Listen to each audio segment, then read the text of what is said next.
Well, it's 12 o'clock, so we'll get started here.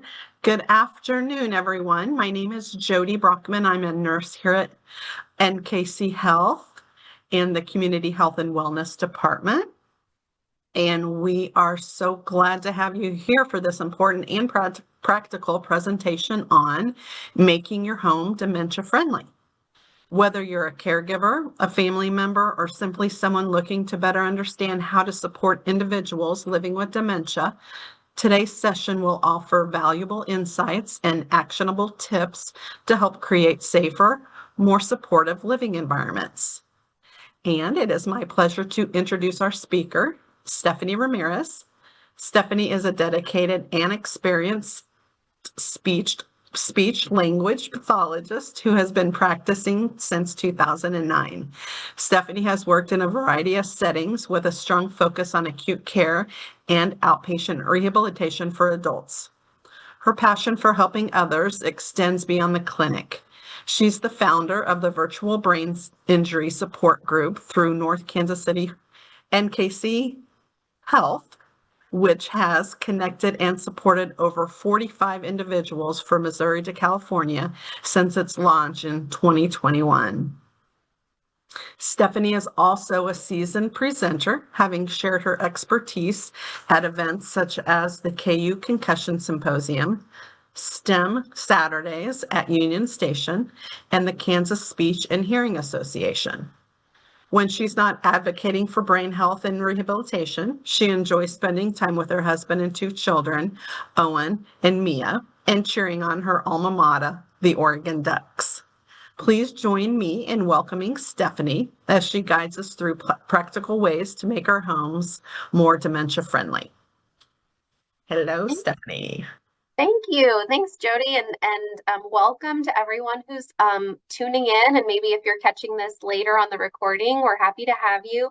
I absolutely agree. This is a very important topic. And just to give you a little bit of background, personally for me, this is very important. I lost both of my paternal grandparents in 2019 to Alzheimer's and dementia. And I think both of them had a very different journey through the disease process, but being able to see it kind of firsthand and walk with them along that journey, and then doing the same thing for a lot of my patients over the years, I think the main thing that I have come to understand is that proper planning and kind of prevention, getting ahead of things before they become a problem, is one of the most important things. Kind of anticipating problems before they happen and being able to make the home a safe space is definitely a big part of that. So today I would like to talk first and foremost about what is dementia and Alzheimer's. Why is this something that we are concerned about? Talking about safety concerns that come with a diagnosis of Alzheimer's or dementia. And then we're going to really go into room by room changes.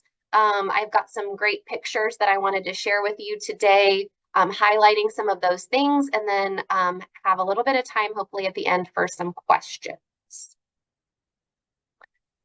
So dementia is kind of the umbrella term, or it's a general term for loss of memory, language, problem solving, and other thinking abilities that are severe enough to interfere with daily life. So dementia is kind of the broad term.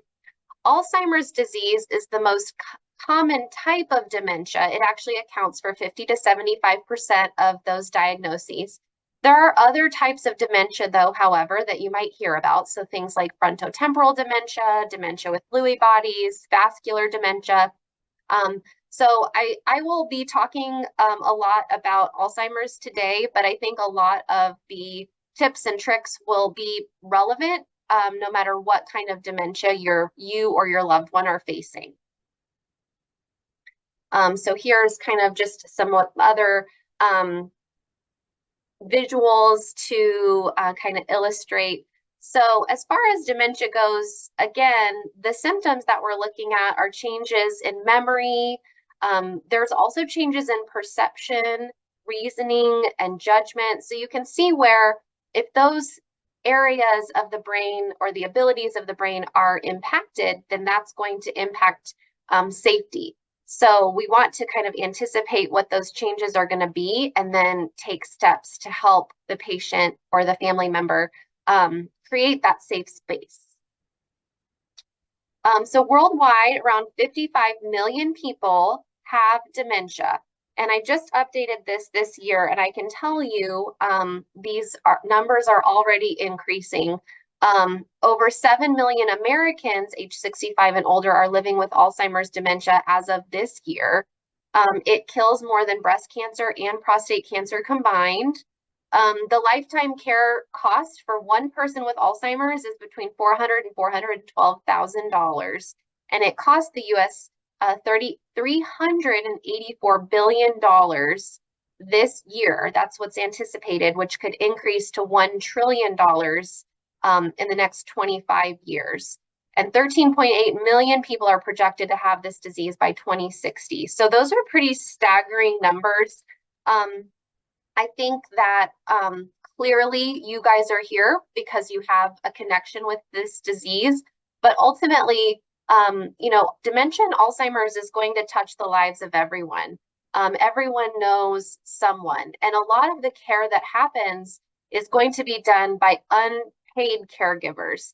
And so again, if we can give you the tools that will help you to, again, create that safe space, and kind of hopefully anticipate problems before they happen, we want to do that. On average, a person with Alzheimer's lives 8 to 10 years after their diagnosis, but can live as long as 20 years depending on other factors. As I said, with my grandparents, I saw this. No two people experience the disease the exact same way. Some people may progress very quickly, some people may progress slowly.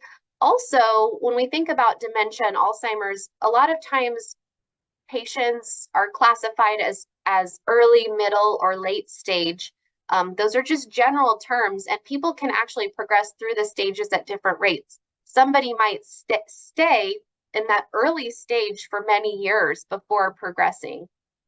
So kind of understanding where we are in the process can certainly help us make decisions now and help prepare for the future. So again, going back to what dementia is going to do, we know dementia alters perceptions. So those include things like cognitive abilities, which I think what most people are familiar with, but dementia also can alter things like depth perception, balance, coordination, strength. Dementia can make it difficult for someone to understand instructions or accurately interpret the world around them and make sound choices. Someone with dementia will also probably take more time to adjust to changes. So these are all things that we want to take into account when we're setting up our home environment, when we're preparing for the future. And as I said, kind of that last point, even if you or your loved one is managing really well right now, preparing for the future is very important and can help you avoid difficulties or challenges down the road. So let's kind of hop in to what some of our safety concerns are. And so just as a little personal note, this is baby Stephanie with my two grandparents, Barb and Ray. So as I said, they both progressed through the disease process very differently. So my grandfather was diagnosed quite early and had the diagnosis for, I would say, probably over 10 years. He was still very involved in community activities. He played the clarinet in the community band. He helped out on the farms. So he continued to live a very active lifestyle up until the end. And he was able to do that because my aunt and other family members were able to assist with things at home, and we did create as safe of a home environment as possible.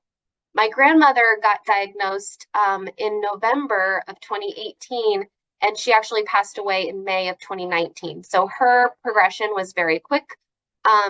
She went from just kind of having trouble remembering names to forgetting who people were to needing to have 24-hour care because her ability to make safe choices wasn't there. So again, kind of figuring out and adapting is going to be really important.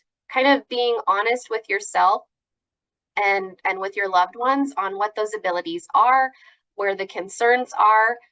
And so I wanted to start this section with just some steps and maybe some tips for safety and quality of life. And this comes from the Enabling Environments website. So if you're interested in learning more, you can certainly go to that website.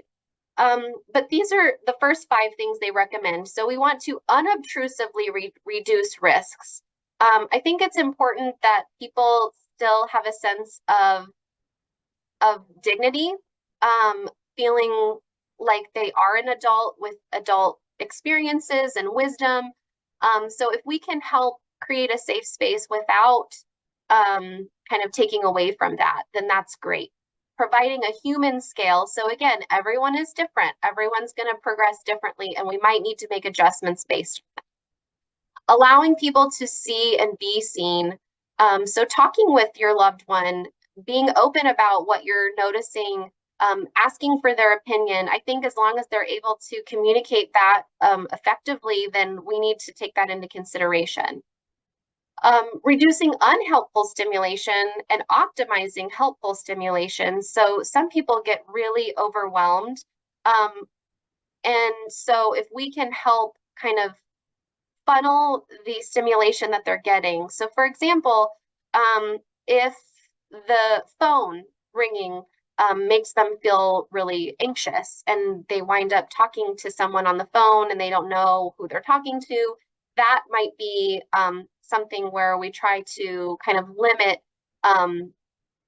their phone the phone itself, what buttons they have available to them. And I'm going to show you all this later. Same thing with the TV remote. It can be very, very overwhelming. All those buttons, all those things. We actually started using duct tape to kind of cover the pieces of the remote that were overstimulating.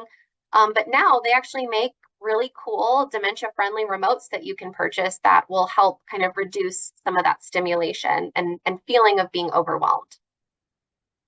We want to always support movement and engagement. A body in motion stays in motion. And we know, balance, strength, all of those things are going to be affected by the disease process. And so we want to help keep them going as long as we can. We want to create a familiar space as well. So we have, kind of that reminiscent ability, looking back on things that they're familiar with. Long-term memories are going to be preserved for a lot longer than short-term memory. So having things that will kind of call up those long-term memories, photographs, memory books, things like that can be super helpful. Also going back to people having difficulty with change, we want the space to be familiar. And so that, kind of goes along with creating routines, keeping things in consistent locations, so that the people with dementia can know where things are.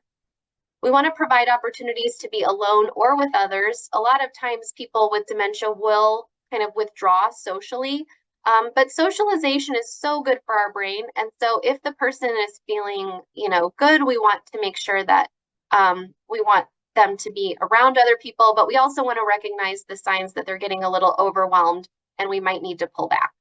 And they might have good days and bad days. So if you have plans to go out for a family event and today is not a good day, they're a little more agitated, more confused, maybe we just put that plan on hold. So again, flexibility is key. Providing links to the community, and I will share some of those with you today, and responding to a vision for a way of life. And that's why an early diagnosis is so helpful, because people can make their wants and needs known.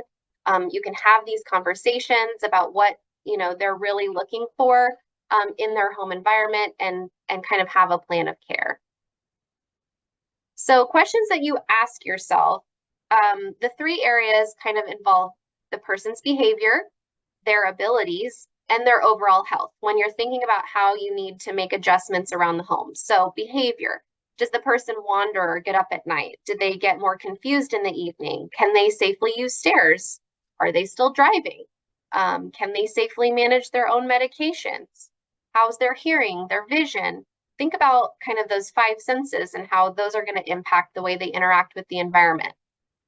How are they managing their activities of daily living? Things like bathing, dressing, laundry. Have they fallen? How do the medications affect their function? Do they have a better time of day? And what other medical conditions are present that you might need to be aware of, like diabetes and things like that? So basically, all of these questions are identifying potential areas where you might need to make some adjustments in the home. So identifying those will help you make those decisions.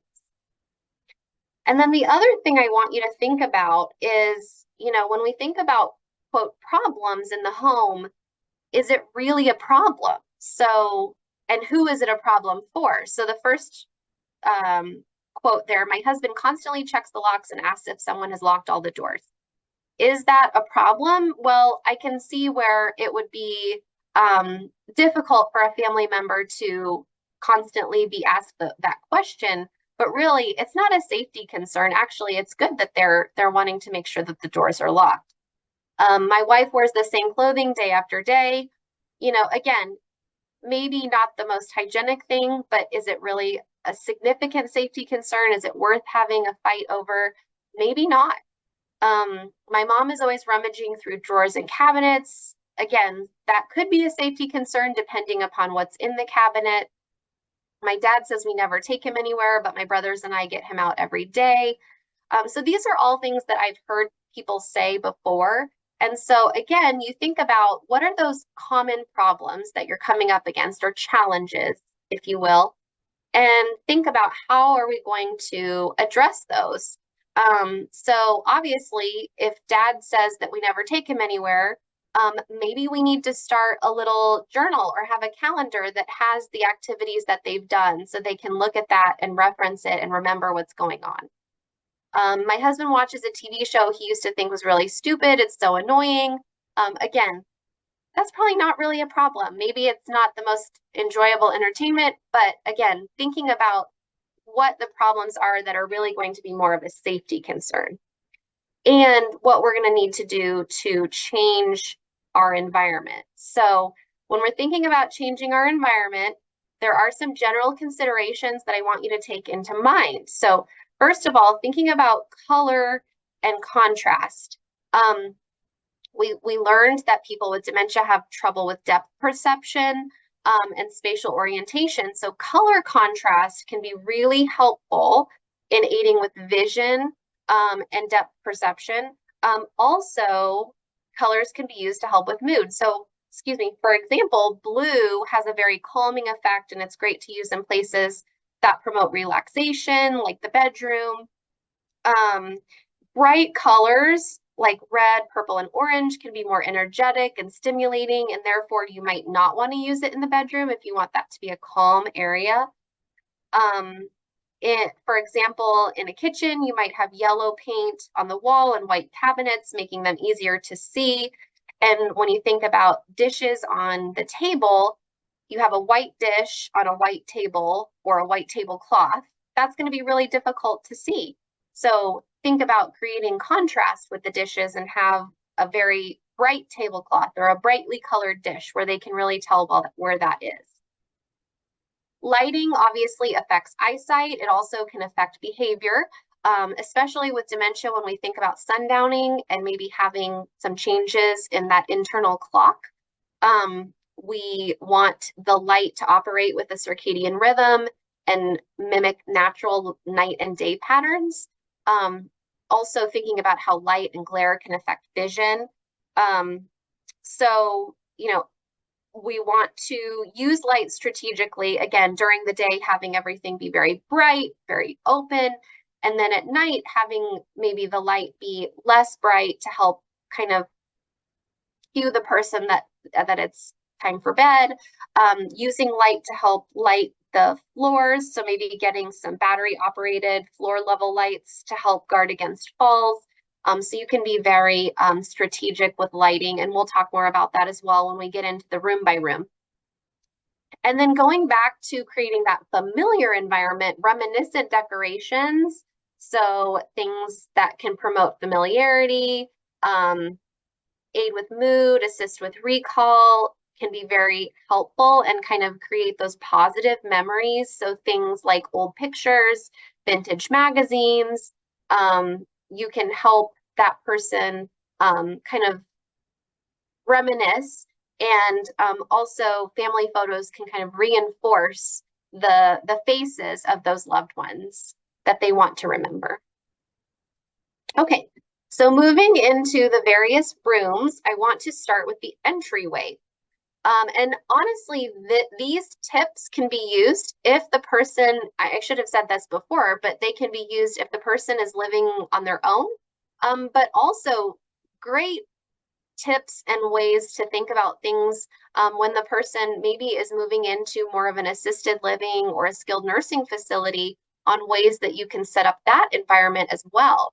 So the first one, unique door decoration that's easily recognizable and helps the person identify their home. You can see there in the corner the example of the blue door with the bright red wreath. That would be very noticeable from the street. So if they go on a walk, they'll be able to recognize, or if they're driving. You can do the same thing with the door in the nursing facility as well. You can have something very bright and colorful, recognizable, that the person, can definitely recognize. We also want a door lock, which can be used with a traditional key or a passcode. The traditional key definitely can be easier with someone who has maybe some dexterity challenges or would have difficulty learning how to use the keypad. But the passcode is very helpful, especially if you're going to have family and friends coming in to check on that person. Same thing with this type of doorknob. A round doorknob grip needs to be gripped and twisted, so sometimes that can really be challenging if you're having dexterity issues. And then having a shelf with hooks that allows for easy access to things like jackets, keys, hats. Again, keeping things in consistent locations so that they're ready to go, the person's not looking for them.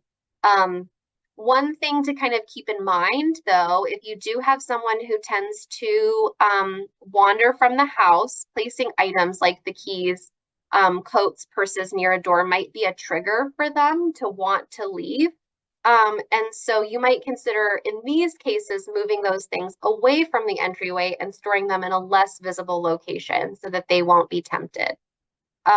Video doorbells can also be a really useful tool for family to utilize that could help with safety. If there's somebody at the door that you don't recognize, you can, cue the person not to answer it. Or if it's somebody that you do recognize and they're there to help, you can advise them on that as well. In the bathroom, definitely a good idea to install shower chair and grab bars. That will be helpful to reducing falls, addressing slippery surfaces with non-strip mats or non-skid mat strips, or a mat in the bathtub and the shower. You might use a faucet cover in the bathtub just to kind of, again, make it less of a risk if they fall. Locking up potentially hazardous products or electrical appliances. If you feel like the hot water in your house, I know mine gets really, really hot. And so if that is a concern, then you might think about reducing the water temperature in the house and removing the door locks if you have concerns that you're going to need to get in there to help the person so that they're not out of access. So let me kind of show you an example. So this bathroom is set up really well for somebody who has Alzheimer's or dementia. So first of all, we see a lot of high contrast colors. So typical white bathroom with white tile, white sink, white ceiling, white toilet. They've added a lot of red accents. So you can see the door handles red, the toilet's red, the grab bars and the shower chair are red. The towels are bright colors, so they can find what they're looking for. There's a lot of open shelving, which is kind of nice because the person can see where the things are without having to look for them, which can be super helpful as well. You can, if you have things that you don't want the person to be able to have access to, you could consider using child-proof latches on cabinets and drawers, or child restraint caps on medication containers if you need to restrict access to that. Again, there are lots of safety additions to this bathroom. They've got the shower chair, they've got the grab bars. They also have really good lighting, as you can see, very well lit. It looks like in the corner, they also have a little button that the person could push if they fall. You can certainly consider having these. However, there's a lot of companies nowadays that offer those, life alert type systems. And so if that's something you're interested in, I would definitely encourage you to talk with your doctor, do some research and find one that works really well for you. It can just add a lot of peace of mind. So this is the bathroom. Moving into the kitchen, we want to prevent access to potentially dangerous appliances or buy appliances with automatic shutoff features. Particularly, we're thinking about the stove. If there's a gas stove, that would be especially concerning. Having a fire extinguisher easily accessible, moving necessary items within reach so they're not reaching up high for anything that could also cause a fall. Making it routine practice to check expiration date on perishable items and checking and considering storing food in clear containers. Again, kind of thinking about that open shelving in the bathroom. In the refrigerator, how often are we like looking at, Tupperware items and we don't even remember what's inside. So having food in a clear container so they can be easily identified, locking up potentially dangerous supplies again, and getting rid of those kitchen rugs and keeping counters clean and cords tucked away, again, just for that fall risk. So let me give you some visuals of this. So here we have an example kitchen. So you can see that some of the drawers and the cabinets are labeled, which is very handy if they are looking for a specific item. We also have some clear doors up at the top so they can see what's in the cabinet without having to open them.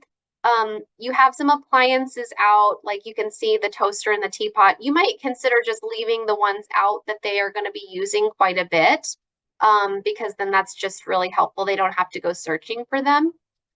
We have, again, very good lighting. The window adds that, but it looks like they have some overhead lighting as well.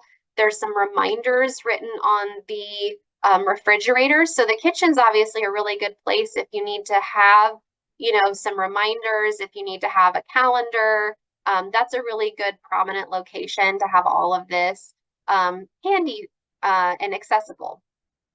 You might, again, consider child-proof latches in the kitchen. Excuse me.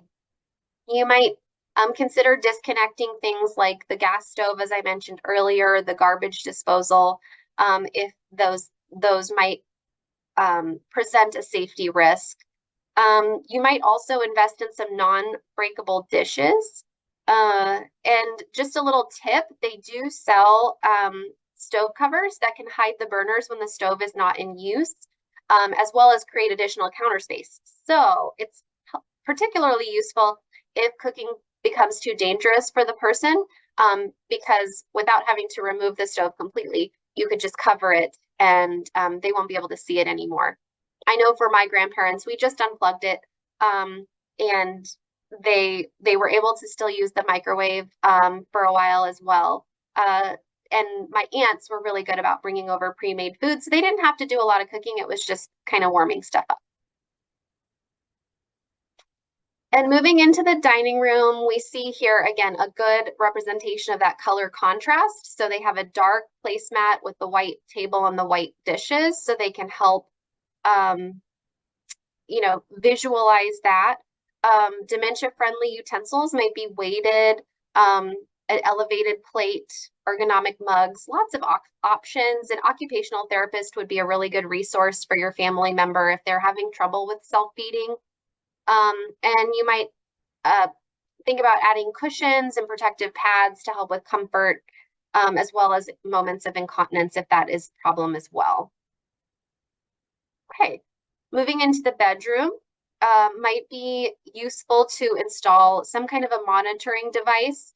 We want to remove things like space heaters, rugs, electric blankets, again, things that might present a fire hazard or a fall risk. Night lights can be very helpful.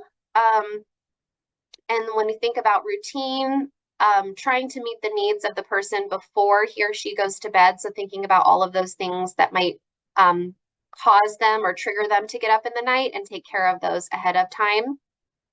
Labeling things, choosing non-skid flooring, maybe again, if they're having trouble with dressing, laying the clothes out for them. And again, going back to some of those things, the wife that wanted to wear the same thing every day, maybe you have multiple pairs of the same outfit that's preferred. And so you can wash some of them while the person is wearing the other ones. So again, you can get kind of creative with it. So here is an example. So here we have nice color contrast. We have open shelving. We have labeled drawers. We also have a lot of reminiscent items throughout the room. You can see family photos. I really like the calendar and the clock in the corner that is very simplified, but also can kind of cue the person in to the day, the time of year, the time. You can see there's a night light down on the bottom to help prevent tripping. Let's see. Oh, something interesting you can see above the dresser, there it looks like there's a mirror where there are those photo frames hanging with a cover that can be pulled down. Sometimes in the later stages, people have difficulty recognizing their own reflection. So mirrors might be upsetting. And so you might think about maybe covering them or folding them away as far as that goes. Also with windows, it's a good idea to have blinds to also help prevent sunlight coming in and kind of being able to help with that circadian rhythm again. Again, color contrast with the furniture and the walls to help tell where things are, prevent them from walking into things and getting hurt. And so, yeah, I think, oh, and another thing, I don't see it in this picture, but a baby monitor can be a useful tool as well if you're living with the person and you just want to hear them if they get up at night. Okay. And moving on to the living room, we want to think about avoiding clutter, increasing lighting, a lot of the same things you'll see kind of repeated over and over. So hopefully you can kind of commit those to memory. Fireplaces should definitely be used with caution. Upholstery and floor patterns with minimal pattern because, again, that depth perception can be thrown off. This is another great place to post the daily routine and to-do list, making the seating comfortable and easy to get in and out of if they're going to be moving around. Placing the TV remotes in visible reach, keeping things in the same place. And again, a good opportunity to have those positive memories shown with photos of family events and things like that. So here is an example. So we have high contrast furniture. We have very minimal, minimal patterns. It's just a plain couch. We have, again, the clock with the date. We have photos. They have different activities laying out that could be good.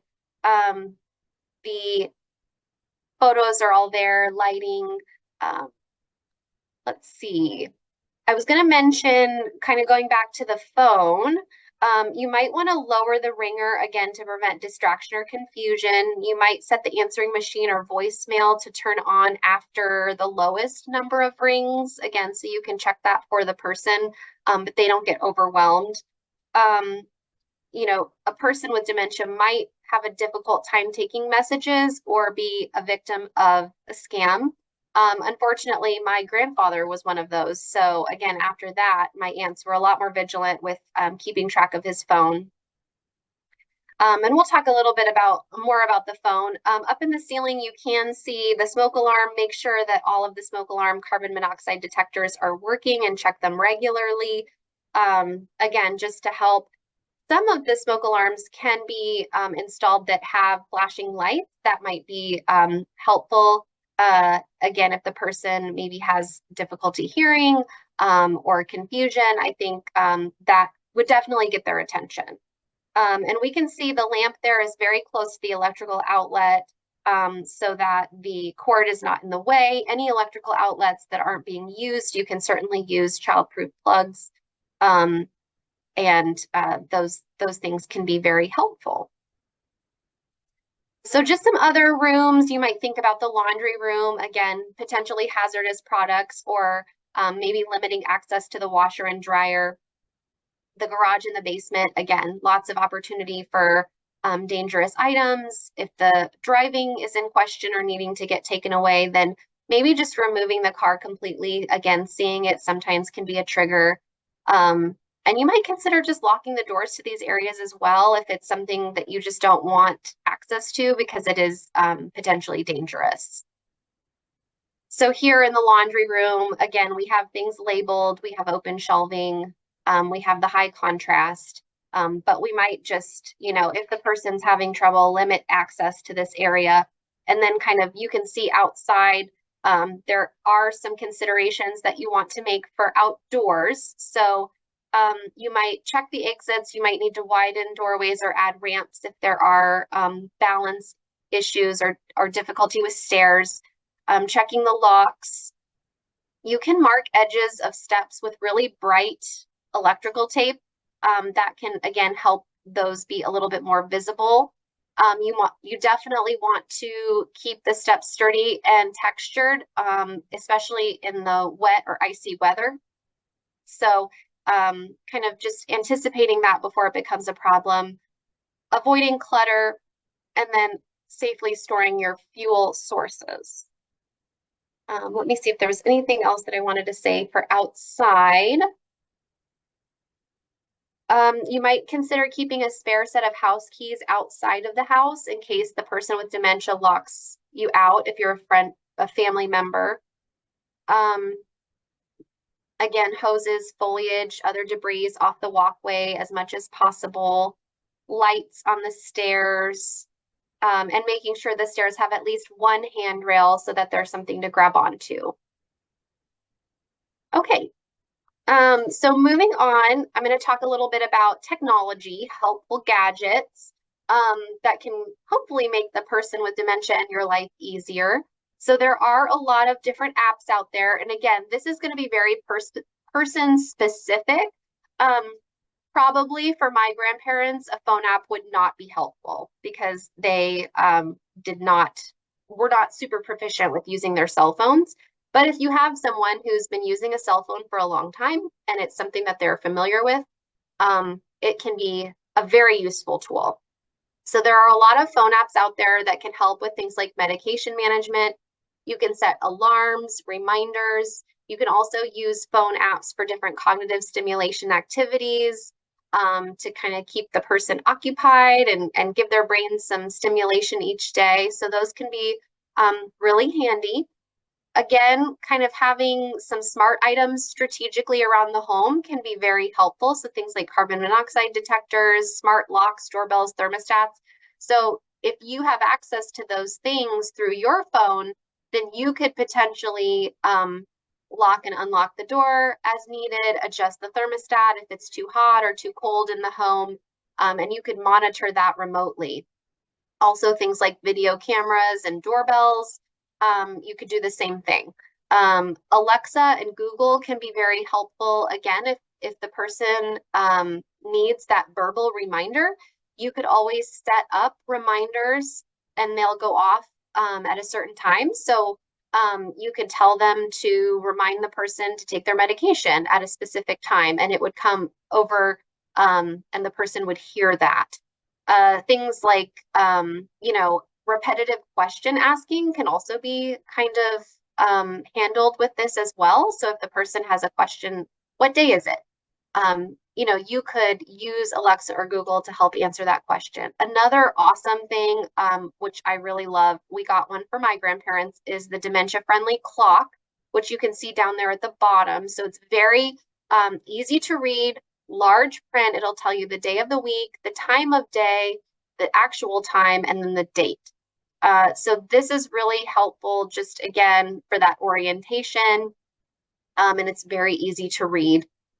There are wearables, as I mentioned earlier, pendants, smartwatches, things of that nature, if you are concerned about falls or tracking the person if they leave the house on a walk, things like that. So you can do some research. I think, there's a lot of options out there. And so just figuring out which one makes sense for you or your loved one would be good. There are smart medication dispensers, so smart pillboxes basically, that are, that can definitely be used to help if you're concerned about the person taking their medication on time and you're not able to be there to see that. I also have some examples there, pictures of the Dementia-Friendly phone and remote. So again, you can see the high contrast, large buttons, simplified. There's not just all these buttons that can be very overstimulating. So those can be super helpful. Again, going back to the door lock there, you can have the option for the key or the keypad so everyone has access to what they need. Okay. I wanted to end with just some more tips and tricks. Again, this is from my own life and also from working with my patients. As I said before, routine is very helpful. It'll help, decrease a lot of confusion and just help create a sense of peace and calm in the home. So if you can, have a routine, again, whatever is going to work for you, for your family member. If you have to go over daily, try to go over at the same time every day so that the person knows to expect you.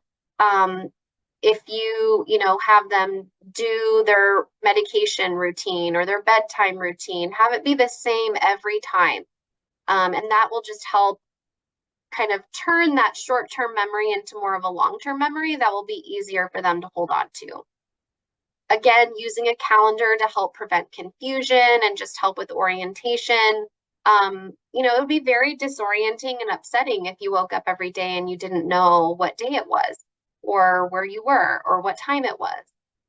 So again, doing everything we can to help orient them, and that will absolutely cut down on kind of that repetitive question asking.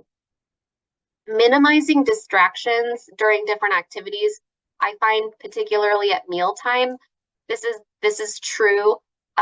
It's really important that the person can kind of focus on what's going on, not to have a lot going on. So we're not talking and having the TV on and the radio in the background. So kind of making it a peaceful, calm environment, and kind of recognizing that if you're out and about with the person as well, that, you might be strategic about the place you choose to go. So maybe instead of going to like a really big restaurant where we know it's going to be loud, there's music playing right at noon, maybe you pick a smaller restaurant where it's a little bit more quiet and you go at a time when a lot of people aren't going to be there.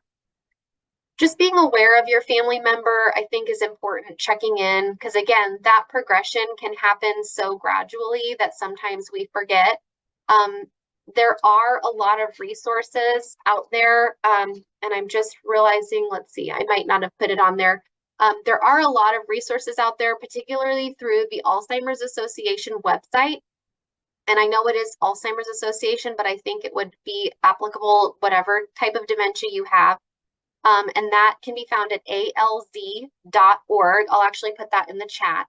That would be a really great resource for you, again, to check in with your family member, to kind of have those questions of like, where are we at in the process? What's our next step? What are we going to be doing? That way you can help prepare. Kind of just a general reminder as well, when giving the person directions or asking questions, using simple steps. You do not need to talk to the person like they're a child. I think that's one of my biggest pet peeves. They're still adults with adult experiences and wisdom. So just make sure you're using age-appropriate language, but maybe simplifying a little bit to help it be more manageable for them. Also allowing them extra time to respond or complete a task if you give it to them, so that they don't feel rushed and stressed. I think, none of us like that feeling, so we certainly don't want to project that onto our family members. let's see if I can keep it going here. Okay. And then paying attention to comfort. Again, sometimes, especially in the later stages, the person might not be able to verbalize exactly what's going on. So trying to anticipate things that are going to make them more comfortable. If they kind of look like they're cold, offering them a blanket. If it looks like they might be shifting in their chair, maybe offering to move them to a different position. If it looks like they're a little uncomfortable, maybe asking if they would like a pain pill or if they need to use the restroom. So kind of trying to anticipate those needs is helpful. And if the person is having a hard time, avoid trying to reason with them. Again, creating conflict or arguing is not going to do anyone any good. So just meeting with the person where they are and trying to, kind of offer that reassurance. So for example, I had a patient whose husband wanted to get up and go to work. And he was retired for many years and he wasn't working anymore. And so instead of telling him, well, you don't work anymore, you've been retired for 20 years, why are you trying to leave the house? She just simply said, oh, you know what? Today's a holiday, or today is your off day. You have PTO, you don't need to go in.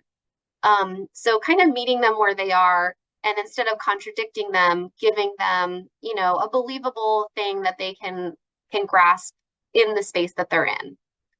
Using the person's strengths. So a lot of people, have hobbies, things that they enjoy. So I really encourage family to play those up. So if they enjoy, playing an instrument, like I said, with my grandfather, we made sure to always have his clarinet out. He had access to that. He could play it when he wanted to. There was music out to, again, make him feel comfortable. Somebody who's been a homemaker for a really long time, they might find comfort in folding. And so you might bring over some laundry that they can then fold. And then not only do they get that comfort, but they feel like they are contributing and they feel like they have a purpose. And that's what all of us really want, is to age with dignity and to have that purpose. And, just the last one, I think taking a pampering approach, again, trying to help make the person comfortable mentally, physically, emotionally, as much as we can. Okay. And so I've got my contact information there. If anyone has any questions, I'm definitely open to answering them now, or if you'd rather just email me, I'm absolutely open to that as well. But I do appreciate everyone's time and attention. So if there are any questions, you can ask them now.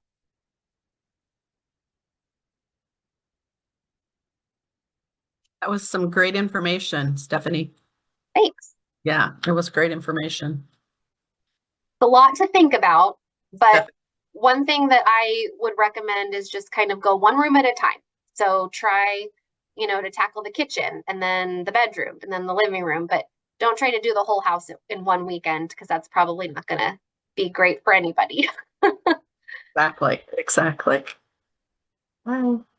Well, it doesn't look like we have any questions, but like Stephanie said, her email is there. If you wanted to shoot her an email later, or if something comes up, please feel free to do so. And I thank everyone who joined us today. And for those who weren't able to join, I will be emailing a YouTube link. So feel free to share this information with someone that you feel would benefit. You can also go to our website to see our upcoming events, nkchealth.org/class. And again, thanks everyone and have a great day. Thank you. Thanks. Bye-bye.